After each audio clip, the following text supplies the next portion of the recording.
Hello there! Welcome to Skeleton Key Productions. I'm Crime Grace Kokon. Let's get into the video. Today's video, we're going to be continuing our series looking at Walt Disney films with none other than Pinocchio. Now, obviously, if you haven't checked out the last video where we covered Snow White, highly recommend it. It's a really good video.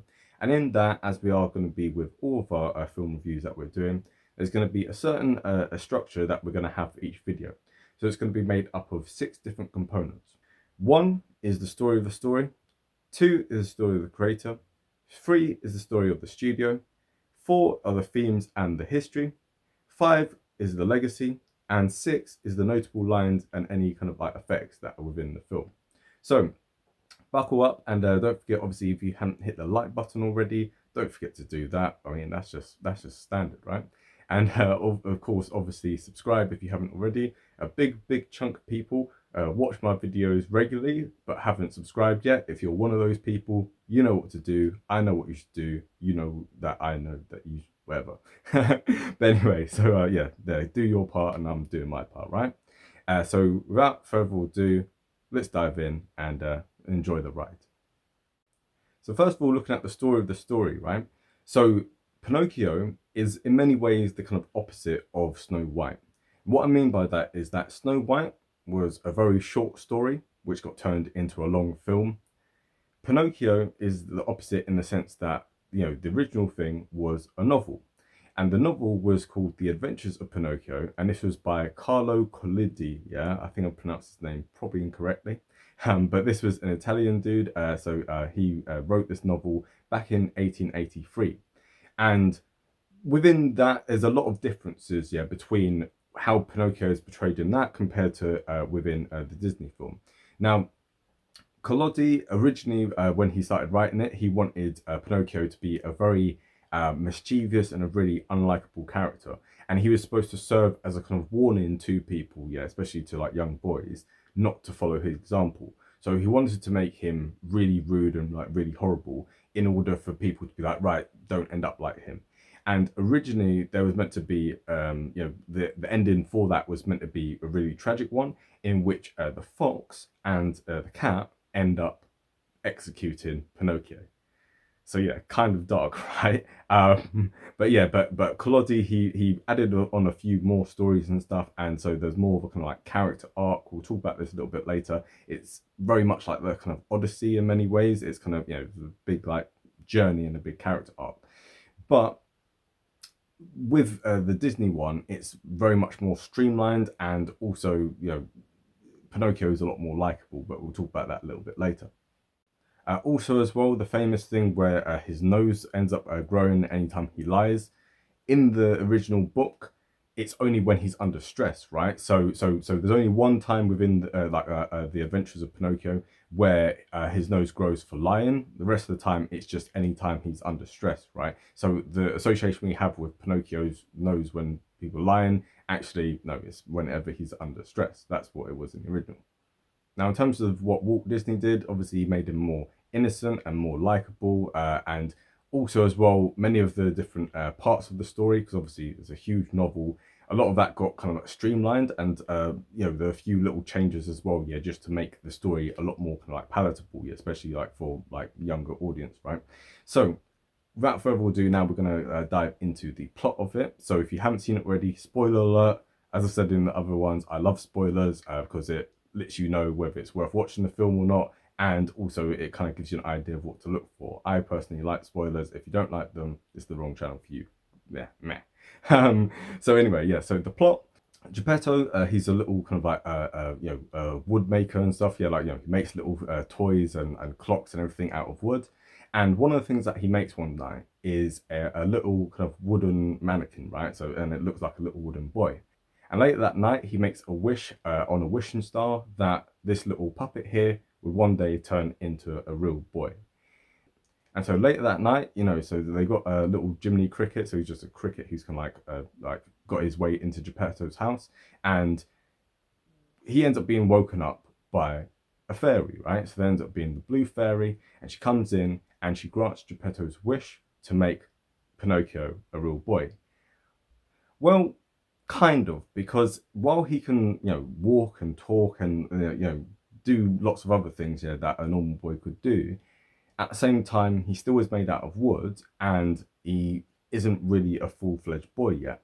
So what the fairy says is that if he is brave, truthful, and selfless, then one day she will turn him into a real boy. And Jiminy Cricket will be there as his conscience, because the boy doesn't yet know right from wrong. So Jiminy Cricket has been tasked with looking after him and making sure that he stays on the good path, right?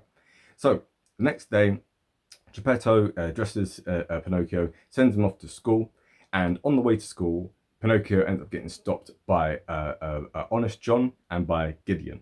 So Honest John is a fox, Gideon is a cat, and they end up basically steering him off of the right path and saying, right, I'm going to give you fame and fortune, you're going to be a great actor and stuff. Because what they decide to do is when they see him, they go, right, Stromboli's in town. Stromboli is a marionette, so he does different puppet shows and stuff, and they're like, right, we can make a quick buck off of this. If we get this wooden boy without any strings, we can sell him to Stromboli, we can get some money, and so that's basically what they do. But obviously, they trick him and kind of say, oh, we'll make you famous and stuff, right? So Jiminy Cricket tries to warn Pinocchio and says, no, don't do that, tell these guys to go away, because you need to go to school. Pinocchio didn't listen to them, and so he ends up going and goes to Stromboli's show. Pinocchio first he makes a bit of a fool of himself, but as time goes on, throughout the show, he ends up really stunning the audience and Stromboli as well, and as a result, basically he ends up becoming famous. And Jiminy Cricket kind of slinks off because he's like, well, I guess he doesn't need me anymore, right? However, late that night, Stromboli gets Pinocchio and throws him in a cage, right? And basically says, no, you can't go to your father. I'm basically going to keep you as a prisoner, as a slave and stuff, and you're just going to make me a lot of money. And when I'm finished with you, when you're no good to do these shows anymore, you'll make excellent firewood. So you're completely disposable. So Pinocchio is in a really tight situation. He's really sad and stuff. He's crying and everything. And Jiminy Cricket, by chance, happens to come in and visit him because he's like, well, he's going off to fame and fortune. I suppose I'd better say goodbye to him. Jiminy Cricket, upon seeing him in this cage, tries to free him. But obviously, he's a cricket, so he's not going to be able to actually rescue him, right? But anyway, Ex Machina comes in. So this is the fairy. The fairy comes in and says, okay, Pinocchio, what's going on? And Pinocchio proceeds to tell a bunch of just silly lies, lies that don't even need to be told, and his nose ends up growing. And eventually he ends up going, okay, right, look, I'm really, really sorry, I won't do it again, sorry for telling lies, and the fairy goes, right, okay, I'll rescue you this one time, however, this is the last time I'm going to save you. Well, she kind of does later points, but just more indirectly and stuff. She is very much a kind of Ex Machina kind of character, right? But anyway, so she frees him out of the cage and they end up racing back home. Toodaloo, Stromboli. Goodbye, Mr. Stromboli. Quiet. Let's get out of here. However, on the way, again, Honest John and Gideon end up stopping him, right? And this time they're like, right, okay, you know what you need? Yeah, you need to go to Pleasure Island because you're sick and, you just need to have fun and stuff, right? You don't need to go to school. You don't need to see your father. You just need to go to Pleasure Island. Now, Pinocchio's kind of learned his lesson, so he's not as gullible, but still they kind of strong arm him and they kind of take him off to get on a coach.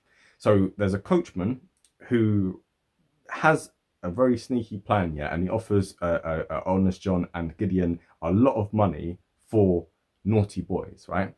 So Pinocchio gets on this coach and there's a bunch of other boys there, especially Lampwick, so he's his real wise guy kind of kid, you know what I mean? He talks in that kind of wise guy way, it's kind of funny. But anyway, so end up getting to Pleasure Island. Pleasure Island is a place where there's no rules. Boys can fight, they can drink, they can smoke, they can do whatever they want. You can smash the places to pieces and just have a whale of a time, right? However, later that night, Jiminy Cricket's walking about and he notices that all the boys seem to have gone. So he goes and looks for where the different boys have gone. And he sees that the boys have all been turned into donkeys. and the boys who haven't yet been fully turned into donkeys are thrown back in the pen until like kind of, you know, they've been fully turned into one, right? And so he rushes back here to tell Pinocchio, and Lampwick kind of gives him a bit of blah, blah, blah, right? And yeah, but eventually Lampwick ends up turning it into a donkey, and Pinocchio, seeing this, yeah, goes, right, okay, I need to get off this island. So Jiminy Cricket and him run off the island, right? And like, yeah, and they jump into the sea, like kind of before it's too late, yeah, before Pinocchio fully is turned into a donkey. So they swim off the island, they get back to shore, and they go back to Geppetto's house. This time they're not interrupted. But when they get there, everything's all covered in cobwebs, which is quite strange because actually, if you pay attention to the film, the chronology of it seems to indicate that like all of this took place in the space of like a few days. So I don't really get why there'd be cobwebs and everything everywhere. But anyway, just whatever. So they kind of go there and go, right, okay, where's Geppetto? Where's the cat? Where's the goldfish? Right, everyone's gone. And again, this ex machina comes in, and you know, it ends up being this kind of bit of parchment, and it says, "This is what's happened. They've gone looking for you, Pinocchio, and they've ended up in the belly of a whale. This is Monstro the whale." So what Pinocchio and Jiminy Cricket do is Pinocchio gets a rock, ties it to his tail, and they go into the sea, right, to go and look for Monstro and to rescue Geppetto.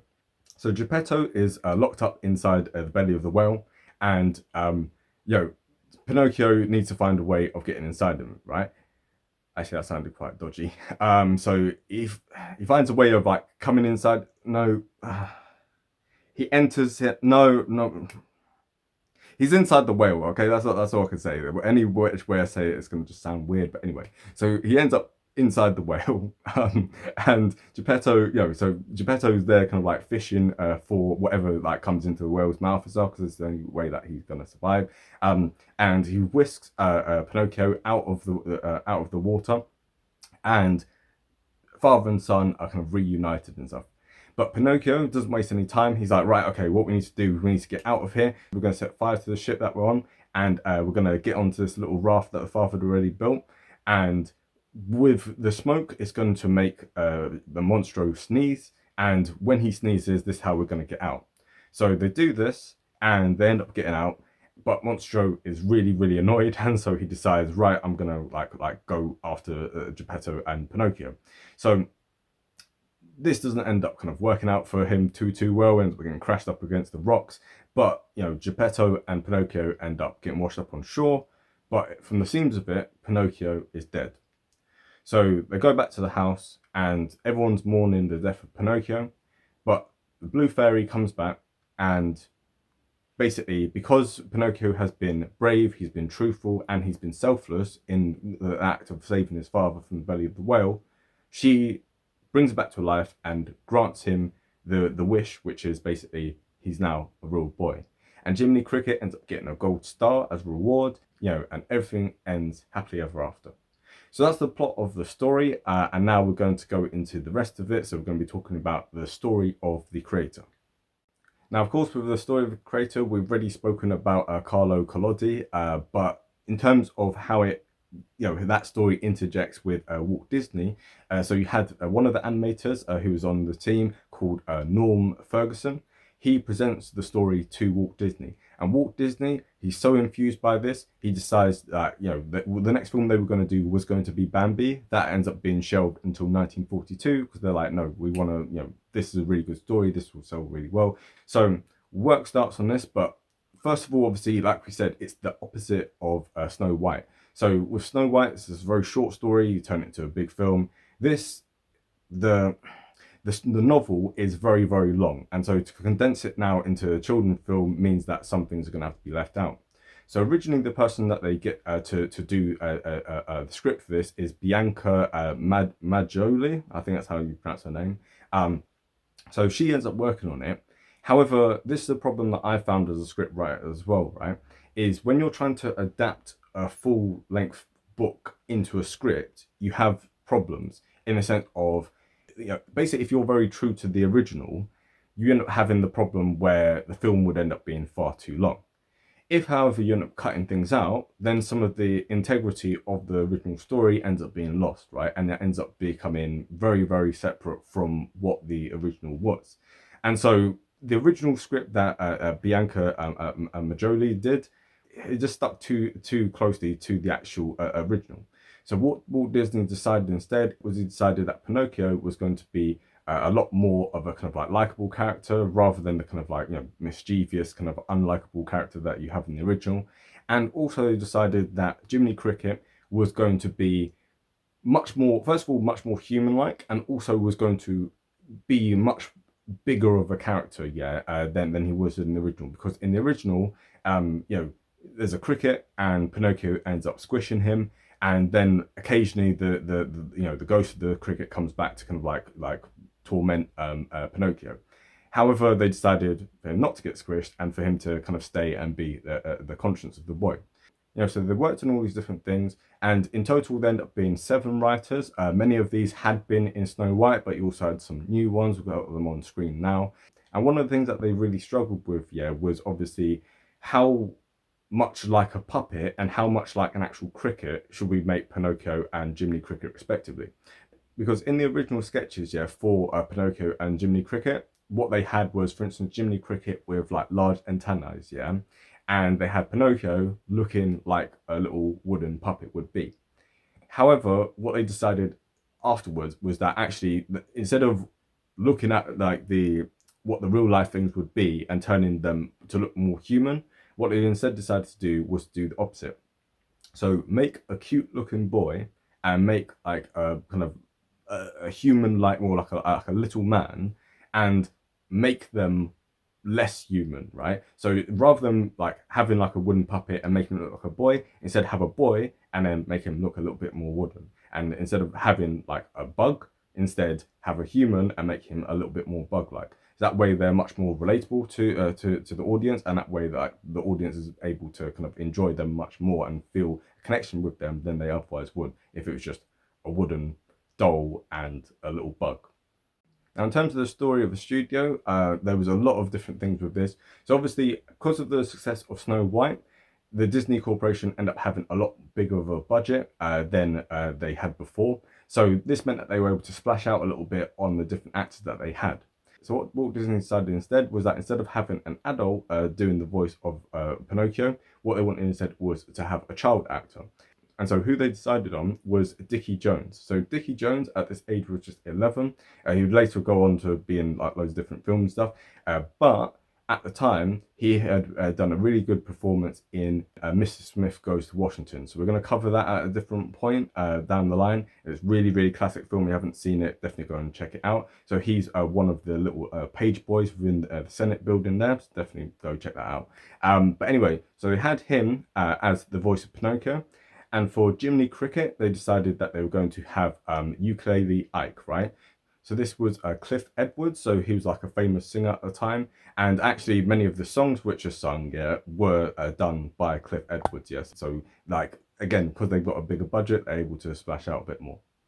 And actually, I just want to say this, in the last video, I made a bit of a mistake here when I said that so when I was talking about Born Co music publishers, I said that they still owned the right just to the song from Snow White.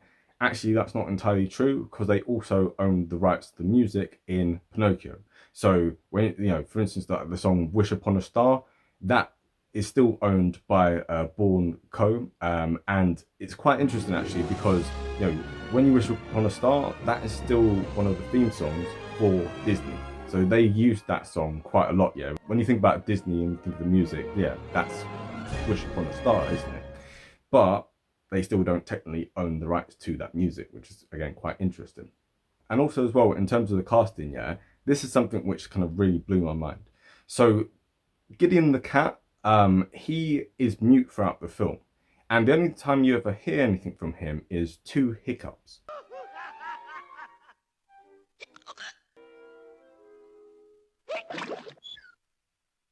Those hiccups came from the voice of Mel Blanc.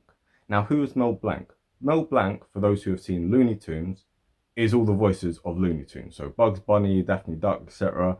And also anyone who's seen the Flintstones, he's the voice of Barney Gumble.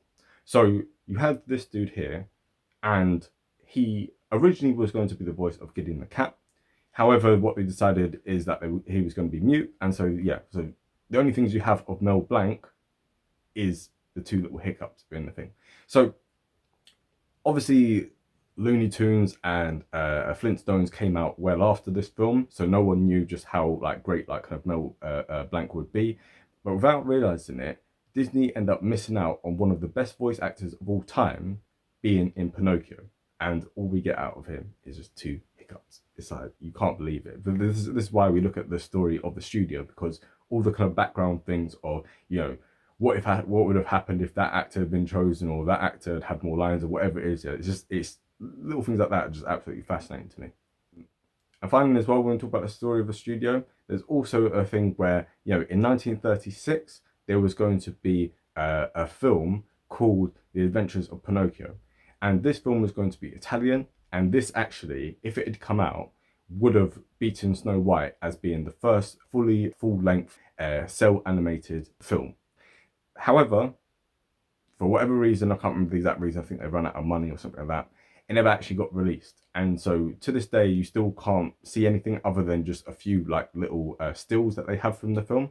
But this would have come out in 1936, like we said, and yeah, this would have blown Snow White out the water, yeah, in terms of being the first feature-length cel animated film. So again, really interesting kind of thing to see that, like, maybe this other guy, this Italian dude, maybe they would have been better than kind of like than Disney if this had happened a different way. But again, it's just fascinating, like seeing like the film industry and stuff, and so many what ifs and all that kind of stuff. Now we're going to be talking about the themes and the history. So obviously, first of all, talk about like the themes of this. It's a very kind of classic kind of story, yeah. So it's very much like the Odyssey. It's very much like Dante's Inferno. It's very much like Jonah and the whale in the Bible, and it's this kind of character arc, yeah, where you have a character who's flawed, they make mistakes, and they go on a journey, and at the end of it, they basically end up becoming the hero of that. Actually, Jordan Peterson has done a kind of a big like lecture and stuff where he's talking about Pinocchio and some of the lessons from it. So for instance, like there's delayed gratification, yeah. So it's the thing of, yeah, there's pleasure and temptation that's like right there in front of you, but actually the way to get ahead in life is actually sacrifice and like looking at things in like the long term and stuff, rather than just being like, yo, let's just try and get some easy money, let's just try and get fame and fortune, let's just have fun. No, actually, you got to work hard, and you got to like be true to yourself, and you got to like be selfless and brave and all these kind of things.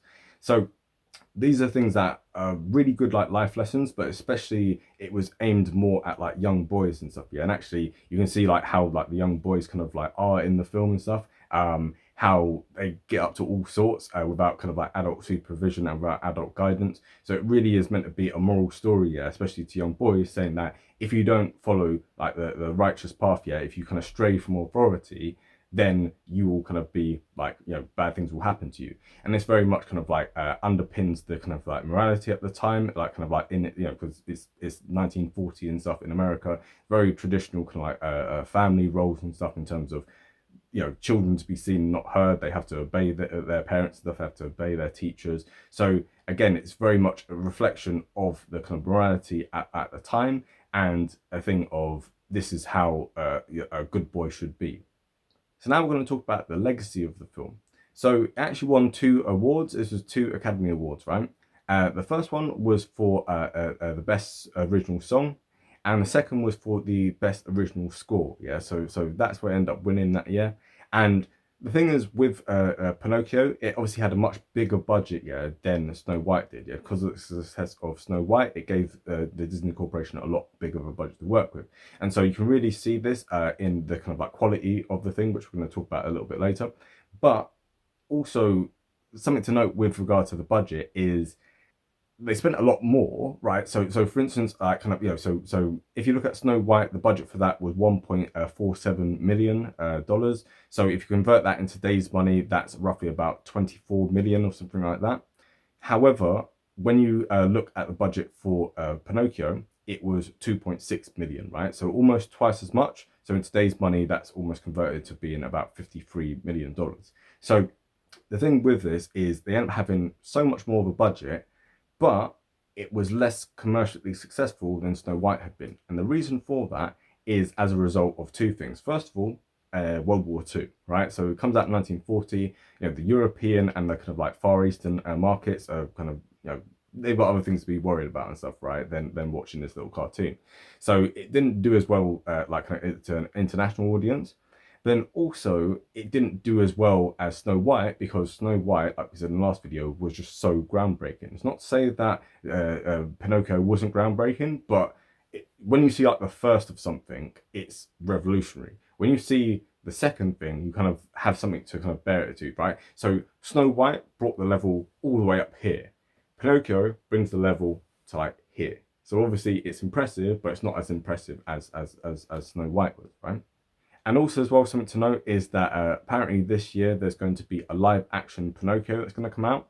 Sometimes Disney gets this right, other times they don't, and they should just leave the old stories alone, right? That's my take on it, because it's like, why are you doing old stuff? Yeah, why can't you do some new stuff? Be creative and stuff. Walt Disney would never have just made remakes of things, yeah. And just anyway, they're just trying to get money and stuff, whatever.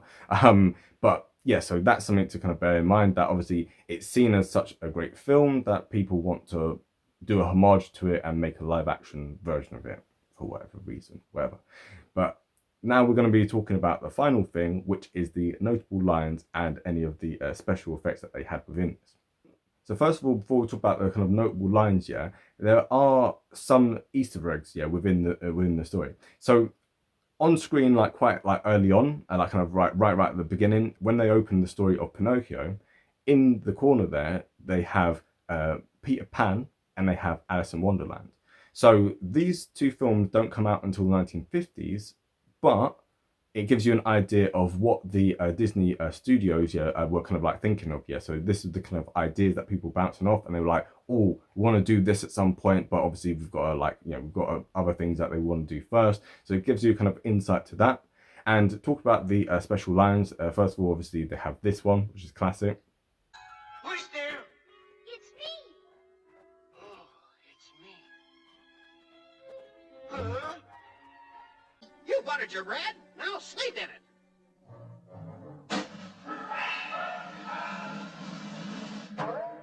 And of course, they have some really great songs in that as well, such as I Got No Strings.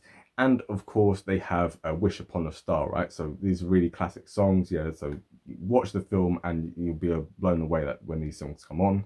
And talking about the kind of animation as well. So it was really groundbreaking. So although audience at the time didn't realize how groundbreaking it was, when you compare Snow White and Pinocchio, you can really see the difference.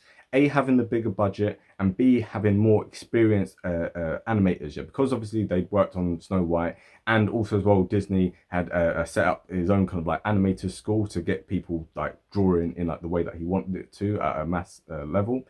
So if you look at Snow White, a lot of the things are very basic, yeah. So when you see the water in it, it's very basic. The movement, obviously the characters have like kind of great movement in Snow White, but they don't have things like vehicles really. They don't have a lot of things, right? But Pinocchio has the movement from vehicles. It has the like realistic movement of rain. It has realistic lightning, and of course the water, because there's lots of underwater scenes and just waters depicted throughout. The water, in the words of I think Frank Thomas, it's this, right? The water is so real, a person can drown in it, and they do. So that is, it kind of sums up here like just how kind of groundbreaking this was, yeah. And also in terms of the animation, yeah, what they have is little clay models in order to help the animators to see what they would look like. Because in Snow White, you've got animals and you've got people. Well, obviously you've got the dwarfs, but the dwarfs kind of just look like small people. So it's quite easy for the animators to look at like real life animals, yeah, and to draw how they move and stuff, right? However, for Pinocchio, because you end up having, a talking fox, a talking cat, you're not having this and that, right? So it was quite difficult for them to kind of imagine what these things would look like.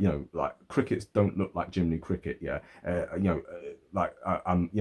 Pinocchio obviously doesn't look like a wooden boy. So it's quite difficult for them to kind of mimic the motion that these things would have in a kind of human way. So as a result, they had to make these little models to basically give them an idea of how they should draw them and like how their movement would look. So that sums up Pinocchio. If you haven't watched it, definitely go and watch it. Like I said, all these things, it's Disney, but it's not kids entertainment, it's family entertainment, right? So everyone can watch it, anyone can enjoy it, doesn't matter what age you are, watch the film and you'll be blown away just like I was, right? So if you like this video, don't forget obviously to like it, and if you haven't subscribed, don't forget obviously subscribe, join the gang. The water's lovely out here. And yeah, the next video is going to be Fantasia, right? So don't forget to obviously check that out. So that's going to come out next Sunday as well. But in the meantime, have a great day and bye.